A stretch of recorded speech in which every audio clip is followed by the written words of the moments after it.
They say that in theater, we spend our lives putting on masks to tell someone else's story. But what happens when the play ends? The lights go down, and you realize the mask that you've been wearing for the world, well, it doesn't actually fit you anymore. Today's guest is a longtime friend of mine, a fellow creative, and a woman who is currently redefining what it means to truly see yourself. Blue Hutchinson is an educator and a mentor to the youth. But lately, her biggest lesson hasn't been taught in a classroom. It's been learned in the quiet moments of self-discovery. We're diving in deep today. We're talking about her journey through the world of theater, the sudden peace that came with a recent autism diagnosis, and radical act of walking away from a long-term relationship to finally falling in love with a woman that she sees in the mirror. She isn't just surviving the flame. She's using it to burn away every societal expectation that ever held her back while setting her own standard. This is a conversation about unmasking, finding your tribe, and the beauty of being misunderstood by a world that isn't ready for your light. Before we get into the full fire pit session, take a look at some of the moments from my conversation with the incredible Blue Hutchinson.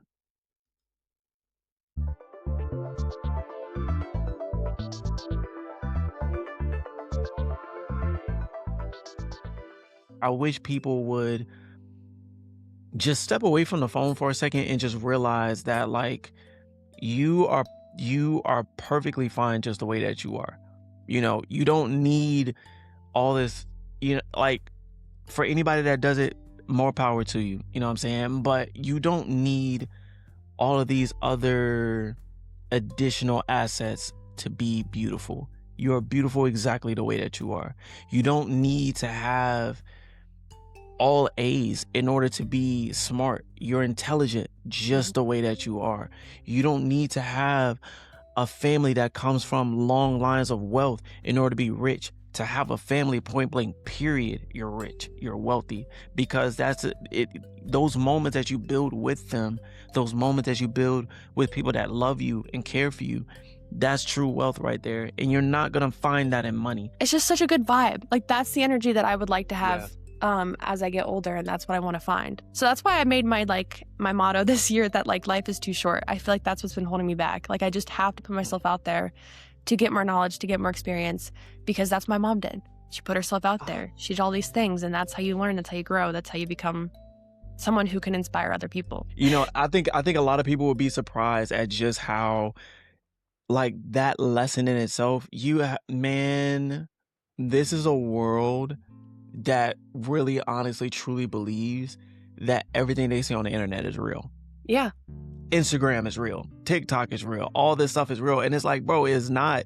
Like, wake up and go touch some grass, bro. Like, it's the thing, the smiles, the success and all that kind of stuff that you see on the internet is not real, bro. No. Like, there is a real world outside full of real people who are going through real stuff.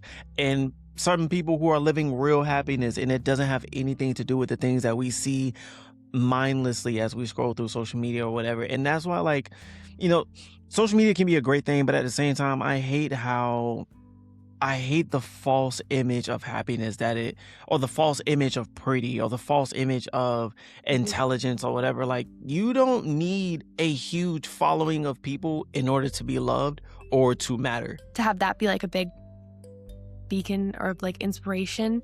But I think sometimes people get so lost in being inspired by people who are put on pedestals, and they kind of miss a lot when it comes from that. And I think sometimes simple inspiration is a very good thing, because life can be more simple, and I want life to be more simple.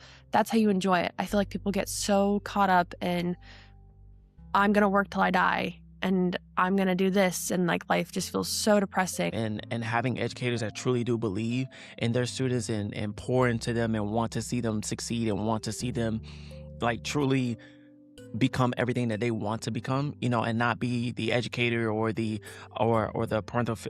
parental figure that's like, oh yeah, you're gonna grow up and never really achieve the things, or constantly putting them down, or showing them the dark side of things and not really exposing them to the light of life. That can create a lot of insecurities and a lot of self-doubt. I think that I would probably have to choose my mom, which I feel like kind of sounds a little cliche. But mainly that's just because of how she holds herself and how other people have viewed her. One thing that really sticks out, it's very random, but I was in high school, I was in 9th grade, and I really wanted to go home. I was not feeling good that day. And I went to the nurse's office, the nurse called my mom, and after she got off the phone, she turned to me and went, "Your mom's voice is like a breath of fresh air." And I was like, that is That is such a so sweet. compliment. Like, Yeah. and if I want anyone to compliment me, I would love it to be the same way as that. Like, that is what I Yeah. aspire to be. When I communicate with other people, I want to leave them feeling like that was good instead of like, ooh, that was kind of heavy or that was kind of draining. All right, family, welcome back to another episode of Surviving the Flame. If you enjoyed that preview, go ahead and hit that subscribe button on YouTube, Spotify, or Apple Podcasts so we can keep this flame burning together. Now, let's get into today's conversation.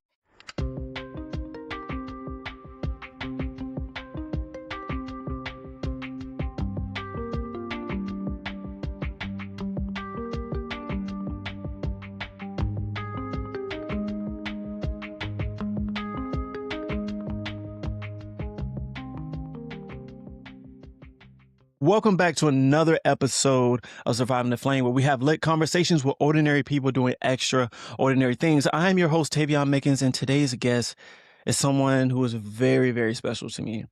She is a friend for almost 5 years now, and a light in every room that she walks into. She's an educator, a mentor to the youth, and a creative who knows exactly what it's like to feel misunderstood in a world that loves to put people in boxes and labels. And recently, she's embarked on a new journey, a profound self-discovery, trading in the life of conforming for a life of unmasking to just living out her own truth. From the theater stages to classrooms, she is teaching us all how to find peace in our own skin. So please, welcome to the fire pit, ladies and gentlemen, children, people of all ages and stages, and even the ones making minimum wages. Welcome my great friend, the inspiring Blue Hutchinson.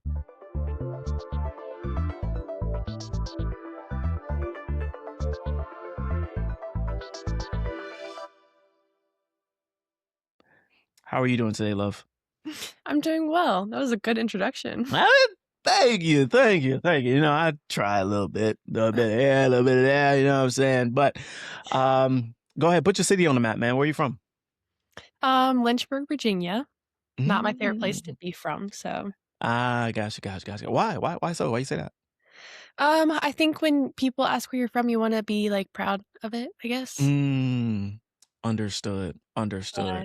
Well, we're definitely gonna get into some of the things that you are proud of and things that make you uniquely you, and things that really draw people towards you. Speaking of which, being drawn towards, Blue, we met in theater class almost 5 years ago. And I remember you watching me perform, but looking back, I never asked what drew you to the stage. Like, what was the theater a place where you felt you could be yourself, or was it a place where you felt safe, portraying and playing other people? Like, why did you take the theater class? That's a good question. It's actually not for any of the reasons you mentioned. I did it to put myself out there, to get myself out of my shell, because I'm really bad at speaking in front of other people. And the whole point of that theater class was to stand up in front of your class and have to Yeah. do something and be a little bit vulnerable because you don't want people to judge you. That was like my biggest fear. So I thought, what better way to handle that? Because it, seeps into all areas of your life, that kind of fear of talking around people, than to just put myself in a position I didn't want to be in. So. No, for sure. And I mean, it's not easy. It's definitely not even as someone like myself, I am constantly, trying to find ways to perform and get out there and things like that. But it's not easy, man. Like, some people may make it look easy, but I was just talking to a friend of mine in one of the professional acting classes that I'm taking. I was just talking to her yesterday about like how well, she was talking to me rather about how it's important to, no matter what, always find ways to, get yourself out there in order to be recognized in this industry. Taking the class and everything is one thing, but you still gotta take that extra leap. You know what I'm saying? And speaking of an extra leap and following your dreams and everything, you've dedicated your career now to teaching and influencing the next generation.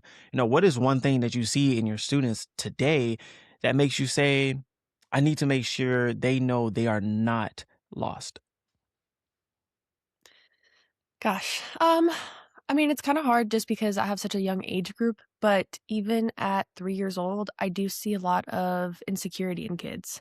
Mhm. And I know that that is something that kids are not born with. If we didn't put any insecurities at all on them or teach them what it's like to feel insecure, or worried about what other people think, they wouldn't feel that naturally. And I just feel like I've worked at the same preschool now. This is my third year, and I've only noticed it, like, increase as the years have gone on, and more so in other kids than not, and, maybe those kids will grow up to have, like, anxiety disorders or be diagnosed and be neurodivergent, which can make that more of a possibility, but just wanting them to know that they feel safe to be themselves because you're too young to be insecure at 3 years old. So Absolutely, absolutely agree. And I feel like, it's very important to have people like yourself in this career field of educators because, you know, having a safe environment for people to learn, having a safe environment for people to grow into themselves and everything like that. Because I mean, we're always going to act one way around our parents. We're going to act one way around, or we're going to be taught to act a certain way, around our parents. We're going to be taught to act a certain way when it comes to like society and everything like that. And having educators that truly do believe in their students and pour into them and want to see them succeed and want to see them like truly become everything that they want to become, and not be the educator or the parental figure that's like, oh yeah, you're gonna grow up and never really achieve the things, or constantly putting them down, or showing them the dark side of things and not really exposing them to the light of life. That can create a lot of insecurities and a lot of self doubt and things like that. And speaking of finding yourself essentially. You recently received a autism diagnosis. While some may fight with that and may find that news, overwhelming, as we talked, you found peace, with your diagnosis. How did that one piece of information, help all the missing pieces, if you will, of your childhood and upbringing finally click together?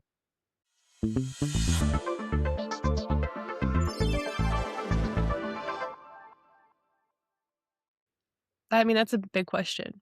So, um, let's see. It's been just over a year since I got my diagnosis, and that was for autism, but also ADHD. And there's two types that you can have, which is hyperactive and then inattentive. And I have inattentive. Um, so it's interesting to have both autism and ADHD. They both kind of work against each other at times. But I did not believe my diagnosis when I first read it. So she handed me the paper and was like, "You can take a minute to read this by yourself in the room." And I looked at the paper and felt like I forgot how to read. Like, I genuinely was like, Um, "How do you make words on a paper make sense? Like, I can't figure this out." I was convincing myself that it didn't say anything, that I was not diagnosed with anything. I had to FaceTime someone and have them read it for me so I could hear that I genuinely was diagnosed with this. And I think that was just so hard because it feels like someone's pulling the rug out from underneath you. Your whole life, you were taught to be a certain way. You were told that you were a certain way and that your brain worked a certain way.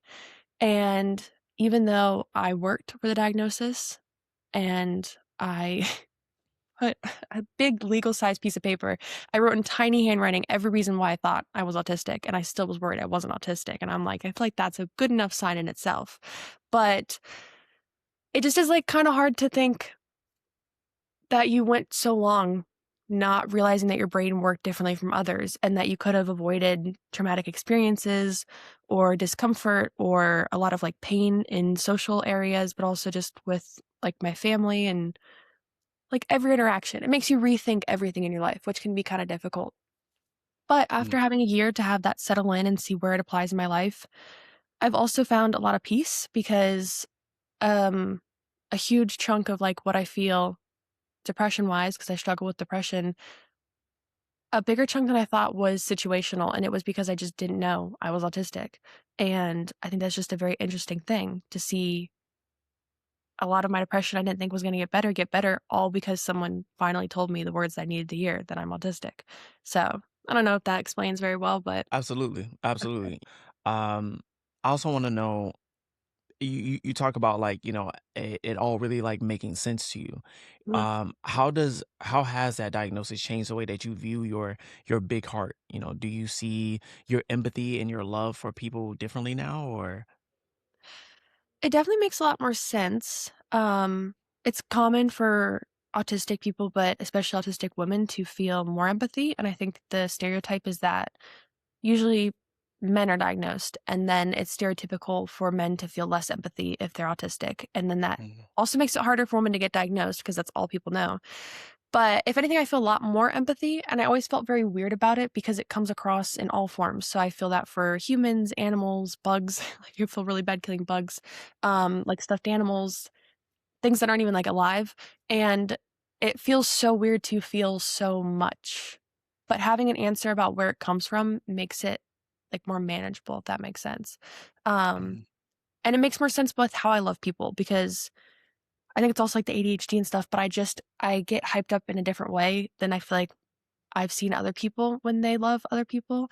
So, like, for my family and things like that, I just felt like I showed it a different way. And now I realize mostly I was just stimming with excitement and, like, I didn't know what stimming was and I didn't know what I was feeling. But I also just recognize it's just the way my brain's wired and, like, I'm gonna react differently or be differently than other people, and that's not necessarily a bad thing. But it kinda makes you kinda feel like it is if you're viewing other people acting differently your whole life and you feel if you act the same way as them, it's not authentic to you, if that makes Mm. sense. No, absolutely, absolutely. And you're very authentic and genuine with the way that you act with other people. And you always approach every situation with a big heart, with empathy, and always willing to just sit with someone in a moment, no matter how uncomfortable it is, sit with them in that moment and make sure they feel heard and seen, and but those qualities are very rare in a person, especially in today's day and age, especially in the DMV. So when you think of you at your core, who do you feel like you relate more to, like, or who has influenced this version of you more? Like, when you think of the core members of your family or of your friend group growing up, like, who would you say has been a huge influence on the way that you approach humanity and humility in a way? I think that I would probably have to choose my mom, which I feel like kinda sounds a little cliche, um, but mainly that's just because of how she holds herself and how other people have viewed her. Um, One thing that really sticks out, it's very random, but I was in high school, I was in ninth grade, and I really wanted to go home, I was not feeling good that day, and I went to the nurse's office, the nurse called my mom, and after she got off the phone, she turned to me and went, "Your mom's voice is like a breath of fresh air." And I was like, "That is That is such a so sweet. compliment." Like, Yeah. and if I want anyone to compliment me, I would love it to be the same way as that. Like, that is what I Yeah. aspire to be when I communicate with other people. I wanna leave them feeling like that was good instead of like, "Ooh, that was kinda heavy," or "That was kinda draining." Because some people, they can be like I forget what the term is, but they're, like energy vampires because they, like, suck all your Yeah. energy out when they're with you. Um, and also my mom, she had this tradition for her birthday, she would do the celebration of life for her birthday every year, so she would celebrate everyone and make it a whole big fun thing. And with everything that she does and how generous she is and how kind and caring, it's hard not to be inspired by that. And I feel like especially as an aspiring like educator, I really want to be a middle school teacher. That's what I want to do is just make people feel happy and calm and safe. And I want to give as much as I possibly can. And that's all my mom has ever done. And then just the way that she's constantly singing. And when I was growing up and stuff, she would just sing around the house. And it's just such a good vibe. Like, that's the energy that I would like to Yeah. have, as I get older, and that's what I wanna find. So that's why I made my motto this year that, like, life is too short. I feel like that's what's been holding me back. Like, I just have to put Mm. myself out there to get more knowledge, to get more experience, because that's what my mom did. She put herself out Ah, there. She did all these things, and that's how you learn, that's how you grow, that's how you become someone who can inspire other people, so man, shout out to mom. Shout out to mom. That's amazing, bro. What a compliment. Your voice is like a breath of fresh air. That Her is voice such is. a compliment, man. My whole family has been telling her that, she could read books, like, she could become someone who, like, what is it called? Who makes, like, Like audiobook an recordings audiobook and everything? reader? Yeah. Because her voice is that good to listen to, and Mm, she also likes to read, like, kids' books and stuff, and I'm like, "Do you know how much money people online make for posting themselves reading a children's book?" With her yeah, voice, man. I'm like, "Damn, could be, like, a really nice sidekick." I mean, definitely, she should definitely look into to voice acting for sure. But you speak about your mom and and how she is has inspired you, when wanting to become an educator and everything. But I do have a question: why specifically middle school? I'm just drawn to that the most. I've Mm, always been. I think that there's a lot of people out there who really are motivated to teach elementary school for the reasons that they have, and then there's a lot of people who are really motivated to teach high schoolers, and I feel like middle school is this weird chunk of time that kinda gets forgotten for kids, mm, because you do kindergarten through 5th grade, and that's a big chunk of time. That's elementary yeah, school, and then, of course, 9th grade to 12th grade, and that's high school, and yeah, there's these 3 weird years that yeah, you have the biggest change of your life because you're moving from elementary school to middle school, and a lot of times people don't have the same friends anymore. Friend groups change, whether it's just they went to a different school or they got to 6th grade and realized they didn't like you and they don't wanna be friends yeah, anymore. Then there's all this pressure for high school, and you just got to middle school, and all of a sudden they're like, "You need to learn this and this and this, and there's gonna be AP classes, and you have to do better at that," and all yeah, this stress, and you're literally just trying to figure out your life, and I remember I had a mix of teachers that liked their job, and then I had some that did not like their job, and I think both of those helped me understand that it was really important to have a teacher in middle school who genuinely likes their job and likes the age group and has a passion for it, because those are the people that helped me the most. I mean, middle school was, like, very interesting time. People were doing a lot of shit, yeah. and No, for socially sure. and emotionally, and, like, I just think it's such an important time in kids' lives.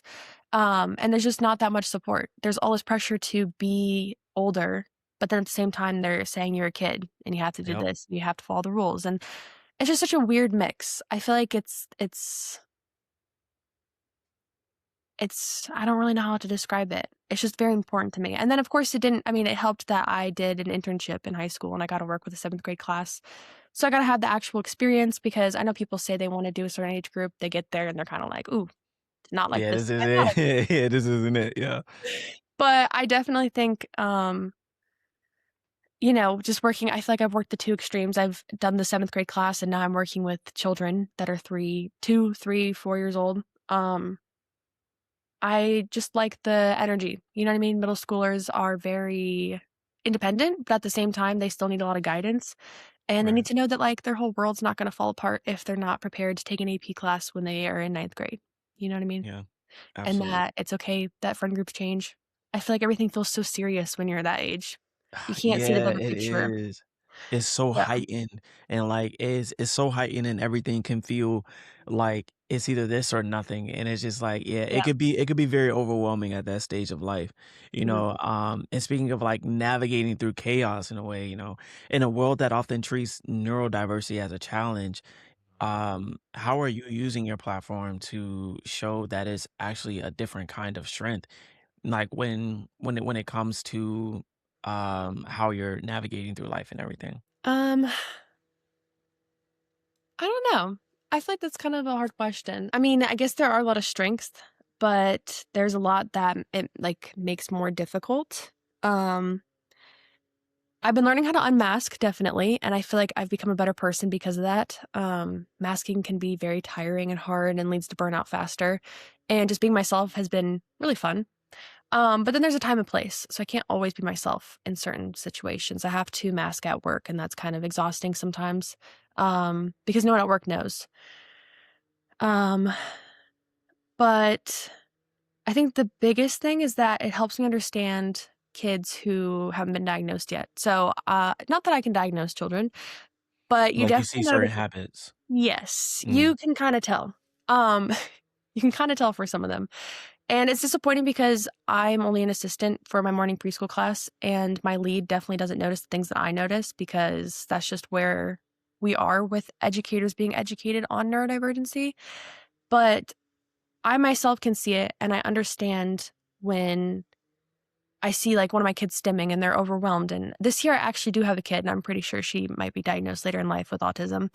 Um, and she gets overwhelmed sometimes. If she doesn't like to speak up, so then if I don't notice, just based off her body language, that she cannot get her glove on before we go outside and she needs help, she'll just start bawling her eyes out and she won't move until someone Oh. figures out the specific problem without her saying anything. And then when she tells me, like, a happy story, she rubs her hands up and down her legs, which is, like, a stimming behavior I used to do a lot as a child. And in those moments, a lot of teachers sometimes can get a little bit overwhelmed by a child who won't tell you what's wrong and who's crying and who's overwhelmed themselves. And they'll kind of just try to, like, move the child along, push them through. They just want to get everyone moving all together as a group. But I use my diagnosis and my understanding of how overwhelming it can feel, especially as a kid, to give them that extra minute because it's really not that big of a deal in the long run. I mean, we're in a preschool class. Like, I can take an extra minute with a kid that Yeah. needs it. I can let them take a deep breath. I can let them find the words to tell me what's wrong because I'm not a mind reader. I can try my best to be. I can also guess the problem, but sometimes it's best if they have to fight that overwhelmed feeling and communicate still. That's a good learning skill. That's a good skill to learn. But I think that's definitely come in handy over the years. Because my first year at this preschool, actually, we did have a kid who was already diagnosed at 3 years old. She Oh, wow. was a higher level of autism. I'm a level 1, and I think she was probably, like, a level 2 or 3, and she had a lot going on, and so then that sparked me to I got hyperfixated on it before I even knew what hyperfixations were for ADHD, and I researched everything I could about it, and I think it just helped because when you're able to relate to a kid in ways that other educators are not, and in ways that, like, you can respond differently with more understanding, more empathy for how they're feeling in that situation, I think that's, like, a huge strength to have. So, I don't know if that works, but No, no, absolutely. And you show definitely a lot of emotional intelligence, like when you are talking about talking about the kids that you're in charge of, or that you're assisting with the other teachers and everything like that. Mhm, But I want to talk about how that emotional intelligence kind of has evolved within yourself and within the relationships that you've also been in. You've recently moved from a long-term, committed relationship in this season of being, just blue, just yourself now. What is the most surprising thing that you've learned about yourself that you didn't know when you were a part of a we and now that it's just me? mhm. Okay, that's a good question. Um, Gosh, I feel like there's a lot that I've learned and that you start to notice about yourself. Um, I think when you're part of a "we," you make compromises, which is a good thing. That's not a Yeah. bad thing, but sometimes you might make more compromises than you realize you wanted to.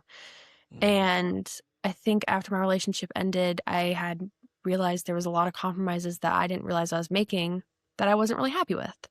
Um, and that if I want to be with someone, I would need them to kind of like more about me than not in a bad way, but I just feel like there was things that I shouldn't have had to compromise on. For example, like my stimming and stuff. I feel like that bothered the person I was with sometimes. Mm. Nature and birds chirping is like one of my favorite things that brings me peace, makes me feel grounded. And that was something that that person was not as big of Not a fan of. liking nature is crazy.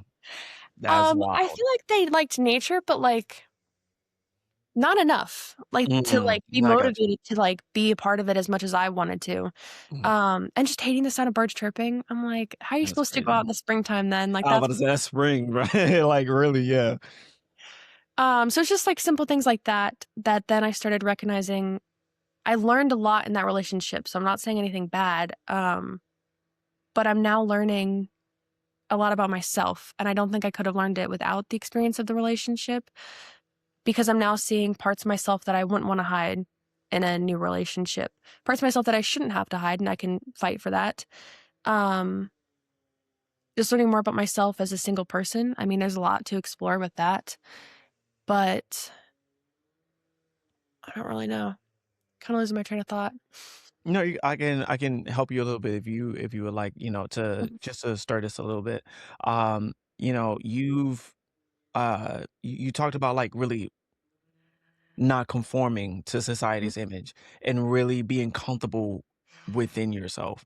Yeah. What is a specific moment where you decided to stop apologizing? You know what I'm saying? Stop apologizing for, you know, being yourself or just being yourself and wanting to be someone else to the moment where you were like, you know what, like no, enough is enough. I love me. I'm enough. And yeah, I'm going to celebrate it rather than apologize for it. Mhm. Um, actually, I think the shirt I'm wearing is a perfect example of this. I don't know if I can show it, but it says, hold on. Let me see if I can. It says Grand Theft Autism. So it's supposed to Yeah. be it's supposed to be a play off of the game Grand Theft Auto, Yeah, obviously. GTA Patrol, yeah. This is my favorite shirt to wear in public, and I've gotten compliments on it before.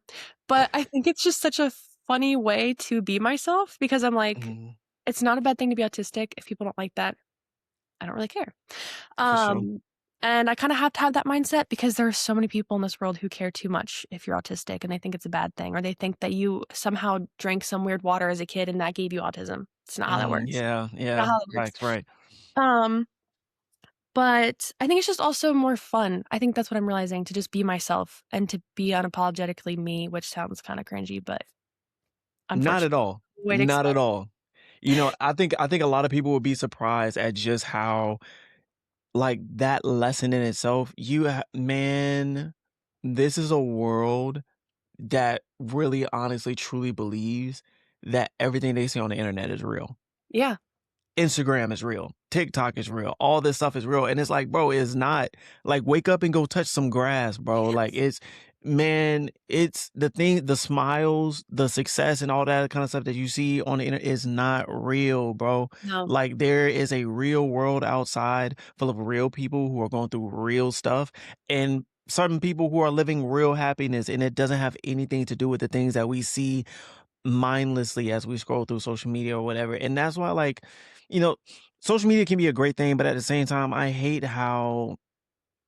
the false image of happiness or the false image of pretty, or the false image of Mhm. intelligence or whatever. Like, you don't need a huge following of people in order to be loved or to matter. You can just be that just by being exactly who you are, being exactly where you are, doing exactly what you're doing. Because I guarantee you, there's a space in education where a teacher can inspire the next kid to become the next president, or to become, or to save someone's life by picking up an occupation that is, very notable and honorable. Or there's a space in acting, where someone can tell a story that can inspire someone not to kill themselves, or not to give up on, their next dream, or whatever the case may be, or even not give up on a marriage, or um do something special for their family, or whatever. Like, there is a space for everybody in every occupation, in every place in life, to be special. And you don't need 1,000 and some likes, or you don't need 1,000,000 and some followers, or you don't need, the fanciest of car. You don't need it, bro. Like, that's fake, man. And it's just like, I wish people would just step away from the phone for a second and just realize that, like, you are perfectly fine just the way that you are. You don't need all this, like, for anybody that does it, more power to you. You know what I'm saying? But you don't need all of these other additional assets to be beautiful. You're beautiful exactly the way that you are. You don't need to have all A's in order to be smart. You're intelligent Mhm. just the way that you are. You don't need to have a family that comes from long lines of wealth in order to be rich. To have a family, point blank, period, you're rich, you're wealthy, because those moments that you build with them, those moments that you build with people that love you and care for you, that's true wealth right there. And you're not gonna find that in money. If anything, you may have a lot of money or whatever, but you can still feel empty on the inside. You know what I'm saying? So it's just like, yeah, people may say it's cringy, but at the same time, it's like I'd rather be cringy than live in this falsehood of a fake reality. That's Mhm. just me. So I'm not mad at you, and completely support the whole cringy field of that. You know what I'm saying? Like it. No, no. Um, but definitely much respect though. Much respect to the answer though. You know what I'm saying? Um, and speaking of this cringy weird world and everything that we live in and whatnot, you know, who would you say is someone that you look up to as a whether they are a public figure or whether they are a just a family member or friend or but who do you look at as a beacon of light and inspiration? Hmm, that's a good question. I mean, just off the top of my head, I see all my siblings as inspiration towards, like, my future and stuff, but I think the person who probably inspires me, just off the top of my head, would be my brother because he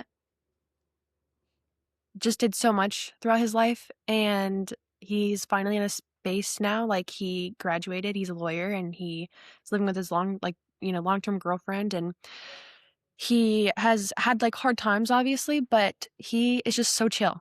Like, he did the hard Mm. work, he's there, he's still obviously working hard and figuring out his next steps and stuff, but through all of it, he is just, like, such a chill person, and if I need someone to listen to, listen to, like, my issues or something that might have happened or just a random story, he's always happy to Someone to listen. vent to.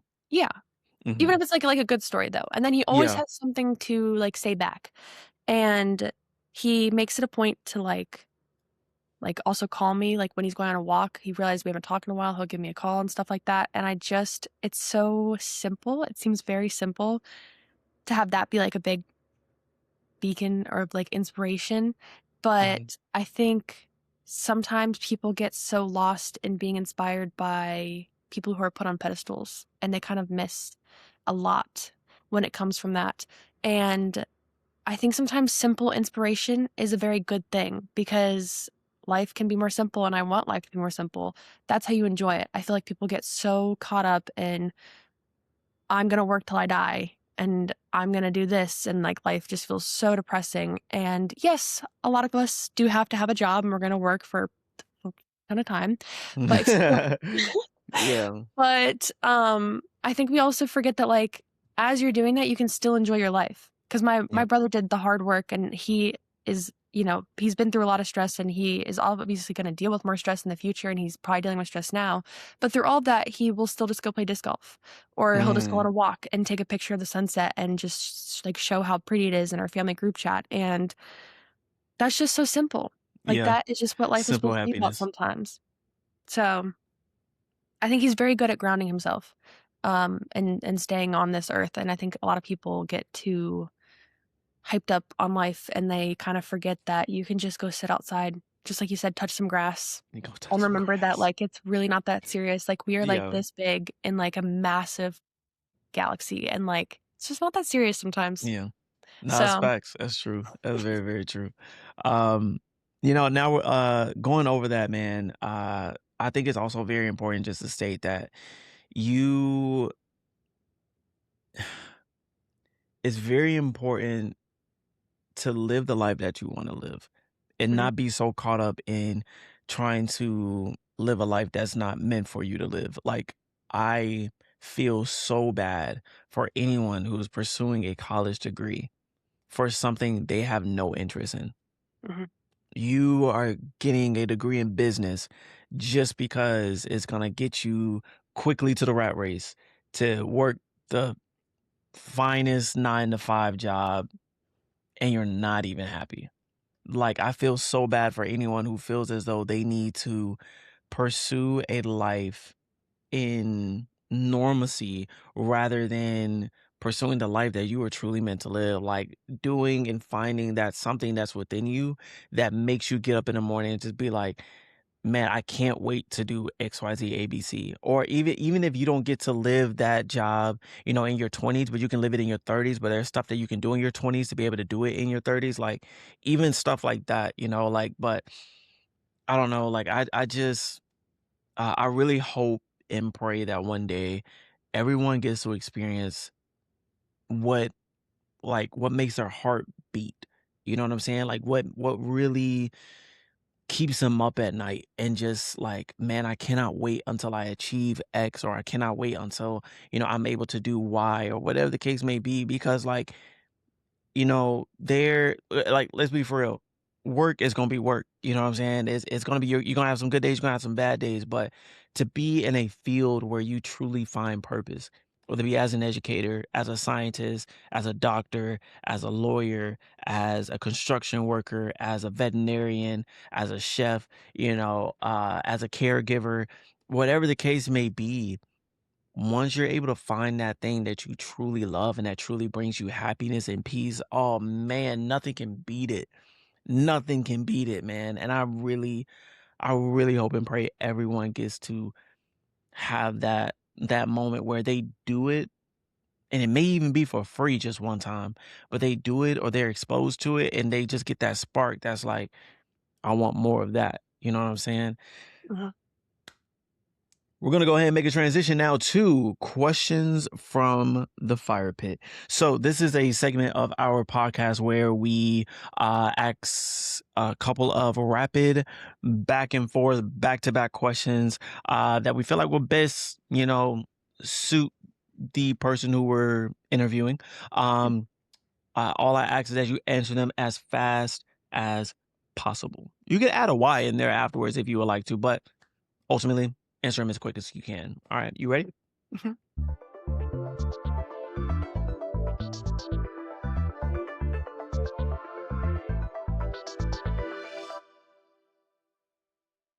All righty. So, first question that we have here, we're going to go down to 2000s vibes. All right. Best Disney Channel original movie: Emperor's New Groove, Monsters Inc., Chicken Little, Bridge to Terabithia. Oh, Bridge to Terabithia. Easy. I was about to say, now if you didn't say this, to me, it's only one right answer.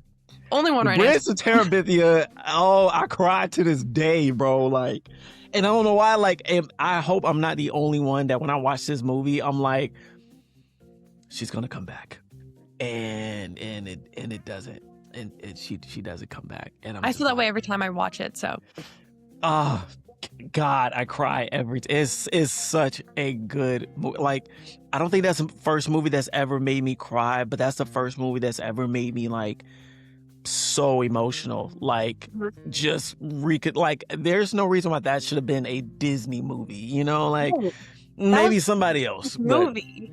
yeah, you know, like in Disney Channel back then, that was it, you know. Wasn't no Disney Plus where we could select and choose, like, no, it was that. So when that movie came on, bruh, oh, I was heartbroken.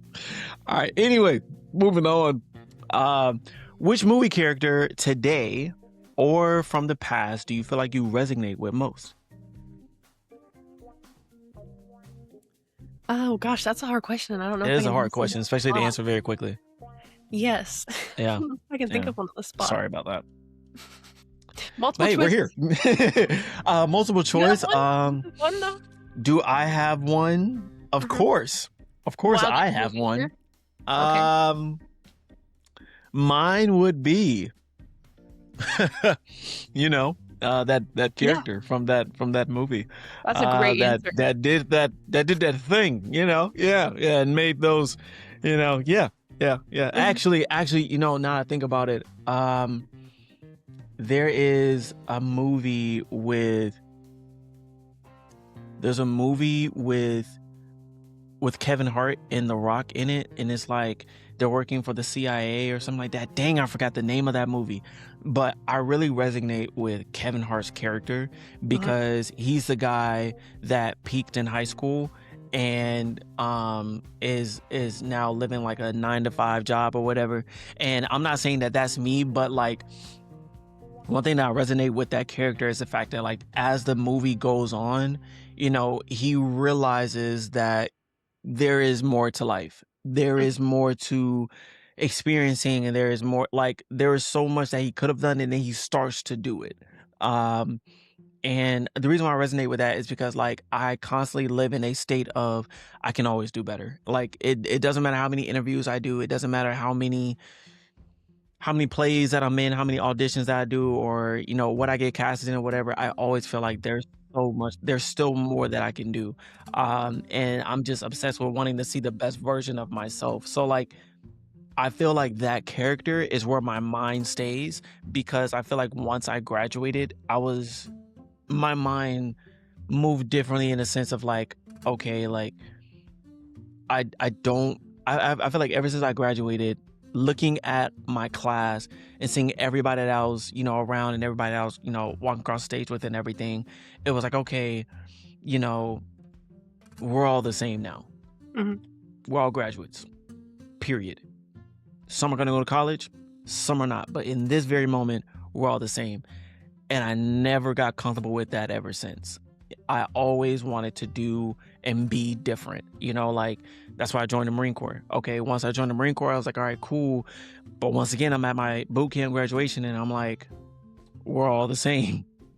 How Mhm. can I be different? And so then I went to college, and I started, I got stationed here, and then went to Nova, graduated, you know, got my associate's degree. But then I was like, once again, how can I be different? And then, like, it just kept growing and kept going from there. But I'm constantly living in a space where mentally I'm like, how can I be better, and how can I do better to one up the person that I was last year, or the person that I was, you know, at that last achievement or whatever. Always trying to see what can I do better. And sometimes I'm not even ready, if I'm gonna be honest with you. I'm not even ready to, like, get there, but I'm like, I'm still gonna just take the first step, and if I get there, I get there. You know what I'm saying?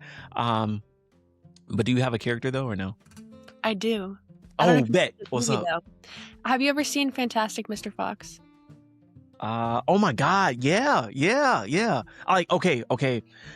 I want to say yes confidently. I've heard of it, and I know I've seen it, but for some reason I can't, like, get it in my head right now. But yes, I If have. you want to, or you can do it after, but you can look it up and see. But there's one character, Ash, and the whole movie he's just not very good, and his cousin, Mhm. like, at anything, and his cousin comes into town and, like, just bests him at everything, like diving into a pool, he just, like, bests him at it. And, like, it's Mhm. just the whole movie is him being, like, worse than his cousin, and his dad liking the cousin better than his, like, own son.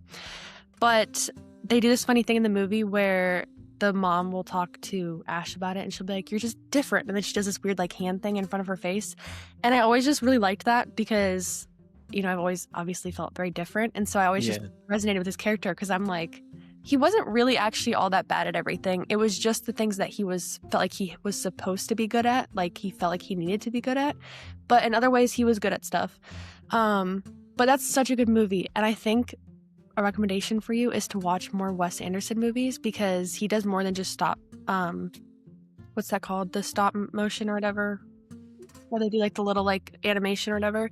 He Yeah. makes, like, actual, like, movies with real actors, and I think that you would really like them. They're very thought-provoking. So, and I think you like thought-provoking things, but Yeah, no, I really do. Like, all of the scripts that I write are all thought provoking, and, like, yeah. they're all like you think, you know, and then it's like, oh dang, like, I really didn't know. Or, like, when the script is done, like, I really like to leave my audience thinking, like, oh man, like, you know, like really in deep thought of, like, what's next, or, you know, or, like, dang, like, that was, like, really deep, or whatever the case may be. So yeah, no, Mhm. most definitely. And speaking of animation, next question, do you watch anime? I've only seen, like, a few of those Studio Ghibli, I don't know how you pronounce that, those movies. I haven't Got seen you. their My one next on. question, is anime a cartoon? Um, I don't know. I mean, yes, I guess it could be considered. Okay. I mean, it's just your take on it. You know what I'm saying? Next we're gonna get into aesthetics. You know, which aesthetic best suits you? Okay. Minimalistic clean girl, or maximalistic, like, chaos core? Maximalistic and chaos. I feel that. I feel that. I kind of felt like you were gonna say that answer, but I was like, you know what? I still want to see. Next one, get into playlists. You know, what is one song that is currently on repeat in your car? Oh my gosh. Oh, it's unreleased Juice World. Oh man, Juice has gone too soon, man. Too soon. I'm not sure what it's actually called because it's on SoundCloud and it keeps getting taken down. mm, But on SoundCloud, it's called Horrible, and that's a good one. That's been on repeat in my car. So got you. Got yeah. you. If you could ban one slang word or term from your classroom forever, what would it be? For my classroom, hmm I don't know if I can think of slang. I don't like 6'7", and my kids are doing 6'7". Yeah, that. No, for sure, for sure. I feel like slang though. Like I probably wouldn't want people to say shut up. I remember I had a teacher who didn't like when we said shut up. She said you can say shut the front door, and I just thought that was better because sometimes Yeah. kids just hold on to these words and they kind of it takes away the understanding of it. And I feel like when you say shut up to people, it's not a very kind thing, and it's kind of like not. glossed over. And so I think when she made it say shut the front door, it really makes you think about what you're saying as you're saying it, and a weird thought-provoking rule, but I liked it. So Yeah, I think it's very important to take your time before you speak. You know, Mhm. I'm starting to learn that now. I feel like as a kid, you couldn't tell me nothing. If it came to my mind, I'm saying it. You know what I'm saying? But like now, like as I'm getting older and as I'm maturing and everything, I'm like understanding that, you know, there are better ways to approach certain situations. And if you just take the time to think before you speak, you can make a bigger impact or a deeper impact. Or like when it comes to cursing, like I don't like cursing anymore. You know what I'm saying? Besides like the spiritual side of things, it just, I don't know. I had a teacher that told me, she was like, if you need to curse in order to express yourself, you're just letting the world know how small your vocabulary is. Mhm. And that stuck with me. And I was like, oh, all right, that's a bet. And since then, I don't like to do it, you know, but moving forward, when it comes to the weekend, a quiet night with a specialized hobby or a night out with your big-hearted crew. Both. I can't For choose sure. that one. Because some Mm, nights I'm feeling like I want to stay in and I just want to like lock into like a special interest of mine or something. yeah. Other nights I want to go out and get crazy, but that's because I'm also like 23. So only so Yeah. much. But I think balance is key. So For sure. everything Yeah, stays- for sure. Definitely don't want to have too much of both. I mean, definitely don't want to have too much of just one. You know what I'm saying? Don't want to be too much of an inside person, but also, you know, you get into some trouble going out all the time. You know what I'm saying? But when it comes to influences and influencers, TikTok or Instagram, which one is better for the soul?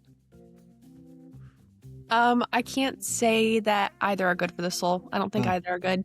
But I do Why? prefer TikTok.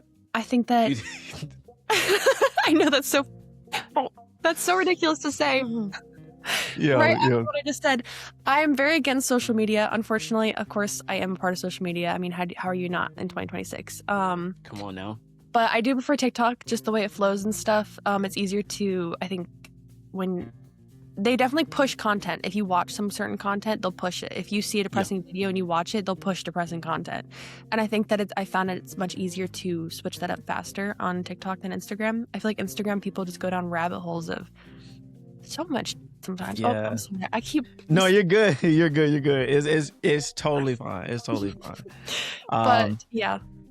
What's your safe food or drink that instantly makes your day better? Pasta. That instantly makes a bad day better? Pasta. No, I got you. What type of pasta?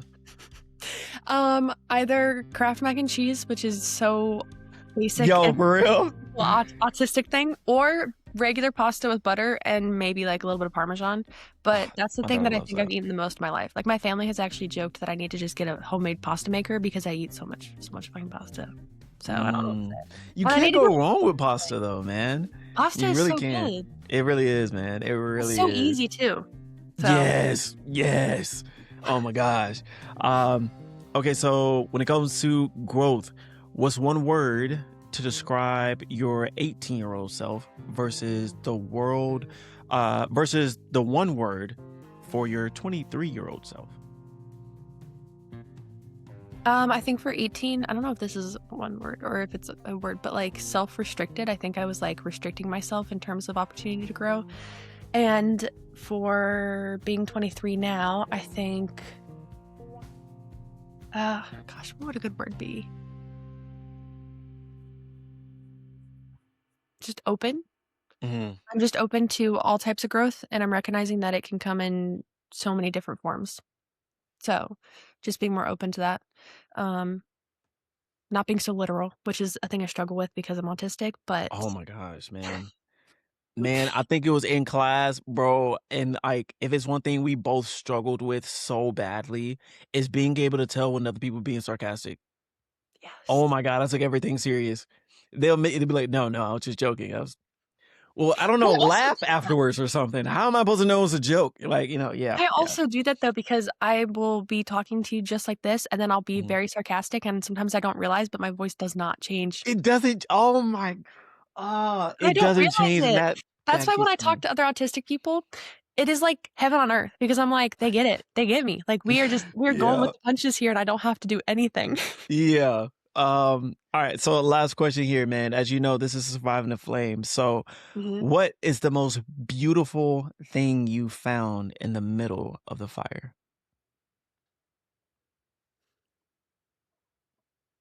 Nature. Not literally. It's always gonna I know. I was thinking literally at first, but then I was Yeah, I was like, something tells me she's but gonna I know think what I'm you meant. talking I know about what you meant. literal flame. I know what you meant. I Yeah. think nature. I think nature has always been there for me, and it's been a huge part of my life for my entire life. So that's always what is gonna be in the middle. Mm, got you. Got you. All right. So, um, yeah, man, that closes it up for now, man. Blue, thank you so much for being so open and real with us today. There is so much power in, watching someone stop trying to fit into the mold and start building their own world. You're teaching your students and all of us that being different isn't something that you survive, but it's something that you thrive in. And for that young girl growing up in Lynchburg, Virginia, trying to find her way, trying to find herself. For the person who's just now finding out, a diagnosis, finding out something about themselves that is, that attributes to their character, if you will. Um, and people just trying to navigate their way through life. What is a message that you have for them? Or better yet, what is a message that you have for your younger self? If you had the opportunity to tell young Blue something, what is something that you would tell her? Live more in the moment, not take things too seriously, not take things so literally. Comparison is the thief of joy. And I heard that growing up, but it didn't really set in my brain. I think people look for people to help them out of weird moments in their life, and then they put it all on that one person. And that could be someone in their actual life, or that could be someone on the internet. And I think people need more than that. People need to find the gray area and not have everything be so black and white. There's more than just two options. You tell yourself there's two options, you have a whole life. You have so many options. Infinite. So I think just that, just to open it up more, be living in the gray area more. So I think it's important for people to know that my words right now, they don't have to take that as like a fact. It's just my opinion. It's just what I'm saying. And I am one of like so many people in this world. So I love that. I absolutely love that, man. And we're going to close it off with the quote of the day, which is, don't let small minded people convince you that your dreams are too big. And to our listeners, please leave a comment and share this episode with your broke best friend or your rich family member or whichever one just comes first in your life. Okay? Just make sure to share, like, and subscribe on whichever platform that you're listening to this on. And if you've been feeling lost or misunderstood, take a page out of Blue's book. Find your peace, unmask your truth, and stop conforming to the world that isn't big enough for your heart. Again, I'm your host, Taveion Mickens, and thanks for listening and joining us in the fire pit. And as always, spread kindness, spread peace, spread love, spread joy. We'll see you next time. This is Surviving the Flame. Man, Blue, I can't thank you enough for being so transparent today. It's one thing to talk about finding yourself in a book or in a play or in a movie, but it's another thing entirely to watch a friend actually do the work, to unmask, to embrace a new diagnosis with peace, and to choose yourself even when it's the harder path. I think the biggest takeaway from today is that our labels don't have to be cages. For Blue, a diagnosis wasn't a weight. It was a key that unlocked the door to who she's always been. To everyone listening, if you've been feeling like you're performing a role that wasn't written for you, I hope Blue's story gave you the permission to step off that stage. You don't have to conform to be seen, and you don't have to be misunderstood by everyone to be at peace with yourself. To the teachers, the creatives, and the misunderstood youth out there, keep your heart big and your fire bright. And for my good friend, Blue Hutchinson, thank you for sitting with us at the fire pit today. And for those listening, please remember to spread peace, spread love, and most importantly, spread kindness. I'm your host, Taveion Mickens, and we'll see you next time on Surviving the Flame.